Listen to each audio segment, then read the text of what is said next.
Assalamualaikum warahmatullahi taala wabarakatuh. So, saudara, di dalam video ini saya ingin menjemput saudara untuk meninjau satu kawasan yang terpencil di negeri Kelantan, iaitu Tanah Tinggi Lodging. 50 tahun yang lalu, kawasan ini hanya boleh dihubungi dengan berjalan kaki dan merupakan satu penempatan bagi orang asli. Tetapi kini, Tanah Tinggi Lodging adalah merupakan satu kawasan yang pesat membangun. Persoalannya, apakah manfaat yang diperolehi oleh rakyat negeri Kelantan dari pembangunan yang begitu pesat di kawasan Tanah Tinggi Lodging? Kita saksikan video ini. Tanah Tinggi Lodging terletak di puncak Banjaran Titiwangsa yang kaya dengan khazanah alam dan kepelbagaian genetik dan biodiversiti berusia ratusan juta tahun lamanya. Ia juga adalah habitat kepada bunga rafflesia, spesies bunga yang terbesar di dunia.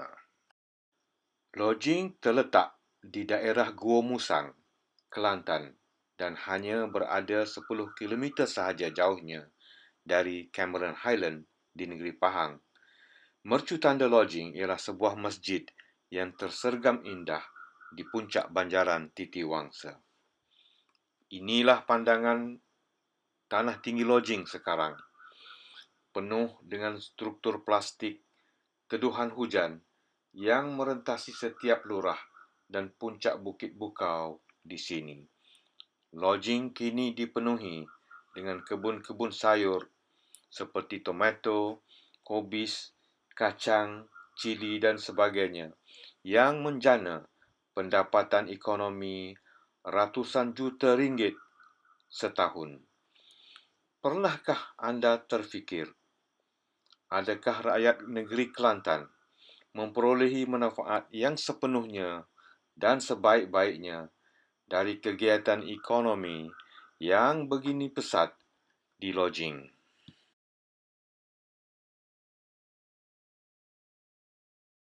Atau negeri Kelantan sebenarnya terpaksa menanggung beban impak alam sekitar dan ekosistem yang amat teruk sekali.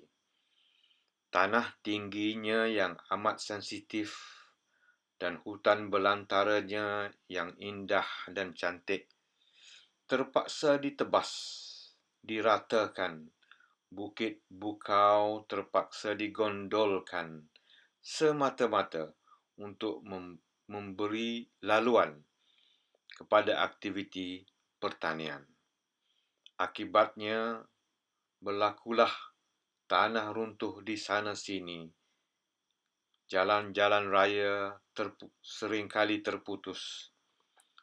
Apabila hujan lebat berlaku, maka air yang sarat dengan lumpur akan mengalir masuk ke sungai-sungai di kawasan tadahan hujan seperti di Lodging dan seluruh hulu negeri Kelantan. Air yang sarat dengan lumpur ini akan menyusuri turun melalui sungai-sungai seperti Sungai Belatop, Sungai Beruk, Sungai Nenggiri, yang semuanya menjadi punca air yang terbesar bagi Sungai Kelantan. Sungai Kelantan dahulunya memang bersih dan telah selama ini menjadi sumber kehidupan bagi penduduk di negeri yang bertuah ini selama beribu-ribu tahun lamanya. Pencemaran Sungai Kelantan ini adalah satu fenomena yang hanya dialami di dalam tempoh 4 hingga 5 dekad yang terkini. Impak yang paling besar ialah ke atas kawasan delta Sungai Kelantan. Di sinilah terletaknya sebahagian besar penduduk di negeri Kelantan. Banjir besar seringkali mengancam harta benda dan nyawa penduduk di sini. Jika anda mengunjungi negeri Kelantan menggunakan pesawat, anda akan dapat melihat senario yang berikut. Saksikan.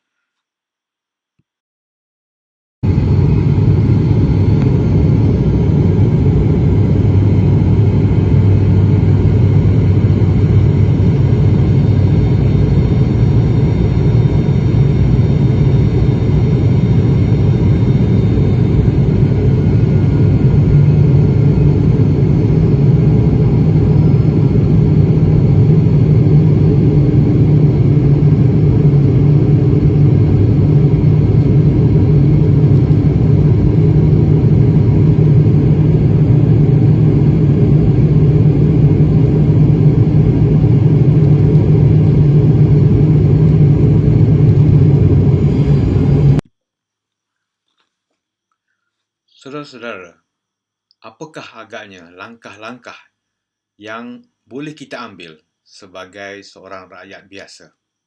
Pertama, sama-samalah kita wujudkan dan bangkitkan kesedaran tentang isu ini dan bukan sebaliknya menafikannya sama sekali.